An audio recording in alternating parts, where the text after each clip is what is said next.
Hola hermanas, buenos días, Dios les bendiga.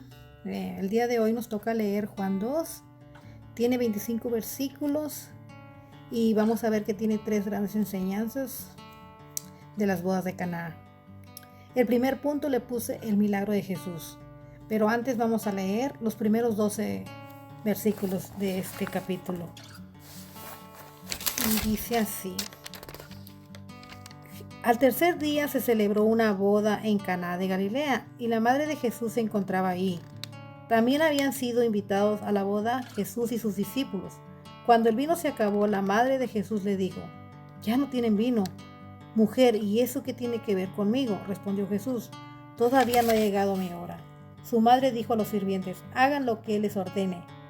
Había ahí 6 tinajas de piedra de las que usaban los judíos en sus ceremonias de purificación. En cada una cabían unos 100 litros. Jesús dijo a los sirvientes: «Llenen de agua las tinajas», y los sirvientes las llenaron hasta el borde. «Ahora saquen un poco y llévenlo al encargado del banquete», y les dijo Jesús. Así lo hicieron. El encargado del banquete probó el agua convertida en vino sin saber de dónde había salido, aunque sí lo sabían los sirvientes que habían sacado el agua. Entonces llamó aparte al novio y dijo: «Todos sirven primero el mejor vino, y cuando los invitados ya han bebido mucho, entonces sirven el más barato, pero no has guardado el mejor vino hasta ahora».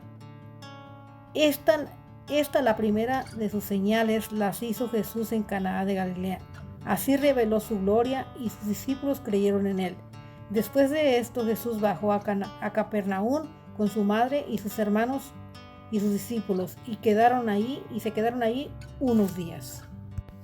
Como vemos aquí, el primer milagro de Jesús fue la conversión del agua al vino. Aquí vemos que así como invitaron a Jesús a ese gran evento que era una boda, así debemos invitar a Jesús a nuestras vidas. Que siempre que tengamos una necesidad, basta decírselo a Él, como pasó en esa boda. Había una gran necesidad y Jesús solucionó el problema. Aquí vemos un punto muy importante, que es la conversión del agua al vino. Así debemos de hacer una conversión después de invitar a Jesús a nuestras vidas. En Génesis 41:55 pasó algo similar. Hubo una gran necesidad de comida. Cuando el pueblo de Egipto sintió hambre, clamaron al faraón y el faraón dijo: «Id a José y hagan todo lo que él les diga», lo mismo que hizo María, la madre de Jesús, porque José era como tipo de nuestro Señor Jesucristo. Después de este milagro, los discípulos creyeron en él. Hasta que ellos vieron ese milagro, creyeron en él. Nosotros debemos mostrarle al mundo lo que Dios ha hecho en nuestras vidas, para que ellos lleguen a creer en nuestro Señor Jesucristo, que lleguen un día a los pies de él. El segundo punto, vemos la purificación del templo. Ahí les voy a leer los versículos del 13 al 22, donde Jesús purifica el templo. Cuando se aproximaba la Pascua de los judíos, subió Jesús a Jerusalén, y en el templo halló a los que vendían bueyes, ovejas, palomas e instalados en sus mesas, a los que cambiaban dinero. Entonces, haciendo un látigo de cuerdas, echó esto a todos del templo, juntamente con sus ovejas, sus bueyes. Regó por el suelo las monedas de los que cambiaban dinero y derribó sus mesas. Y a los que vendían las palomas les dijo: «Saquen esto de aquí. ¿Cómo se atreven a convertir la casa de mi padre en un mercado?». Sus discípulos se acordaron de que está escrito: «El celo por tu casa me consumirá». Entonces los judíos reaccionaron preguntándole: «¿Qué señal puedes mostrarnos para actuar de esta manera?». «Destruyendo el templo», respondió Jesús, «y lo levantaré de nuevo en 3 días». Tardaron 46 años en construir el templo y tú lo vas a levantar en 3 días. Pero el templo al que se refería era su propio cuerpo. Así pues, cuando se levantó de entre los muertos, sus discípulos se acordaron de lo que habían dicho y creyeron en las escrituras y en la palabra de Jesús.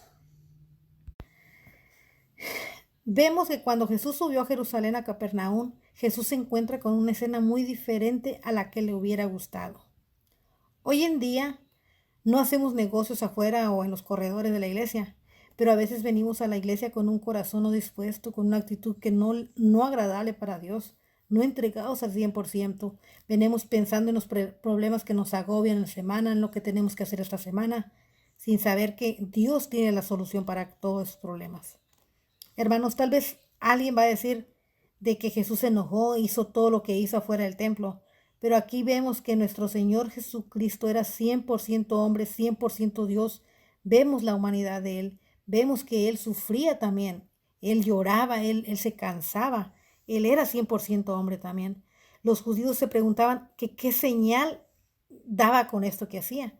Ellos exigían una señal, querían que Jesús justificara su actitud.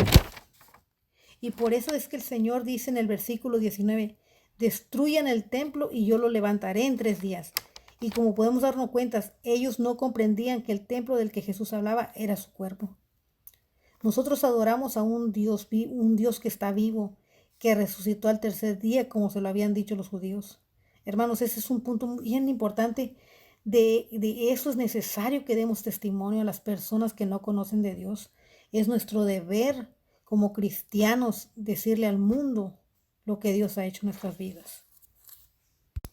Y luego vemos, el siguiente punto es Jesús conoce el corazón de todos nosotros, que dice, que es el versículo 23 al 24. Dice, mientras estaban en Jerusalén durante la fiesta de las Pascuas, muchos creyeron en su nombre al ver las señales que hacían. En cambio, Jesús no les creía porque los conocía a todos. No necesitaban que nadie les informara nada acerca de los demás porque Él conocía el interior del ser humano. Hermanos, aquí nos damos cuenta de esta gran enseñanza que a Dios no se le puede engañar. Él conoce el corazón de cada uno, Él conoce nuestros pensamientos, nuestras actitudes, Él ve todo lo que hacemos. Al leer estos versículos de la Biblia, me acordé de una historia que el pastor platicaba en una predicación, de que Dios nos ve como si estuviéramos como un pececito en una pecera. Nosotros vemos para dónde se va, para dónde anda. Por ejemplo, no podemos ver a uno que anda en el mar, porque ahí se pierde. Pero en cambio, Dios nos ve como si estuviéramos en una pecera. Él ve todo lo que hacemos, todo lo que pensamos, lo que nosotros hacemos en nuestro diario vivir. Así Dios nos ve, hermanos. Hermanos, gracias por la palabra de Dios, gracias porque Dios es bueno, gracias porque Dios cada día nos enseña algo nuevo en su palabra. Bueno, hermanas, estas fueron las 3 enseñanzas que tenemos en este pasaje de las bodas de Caná. Les quiero compartir y decirles que ha sido de gran bendición a mi vida y deseo de todo corazón que también lo sea para ustedes, así como lo fue para mí. Bueno, me voy a despedir con una pequeña oración y darle gracias a Dios por lo que aprendimos hoy. Señor, te damos las gracias, Padre Santo, por esta enseñanza, Padre. Gracias, Señor, porque pudiste hablar a mi vida, Señor, y enseñarme esas 3 grandes enseñanzas, Padre, que aprendimos de las bodas de Caná, Señor. Quédate, Padre, con nosotros, Padre, y bendice a mis hermanas y a todas las personas que escuchan, que van a escuchar o que escuchen esta pequeña meditación, Señor. Te damos las gracias, Padre Santo, en el nombre de tu Hijo amado, Cristo Jesús. Amén. Dios les bendiga, hermanas.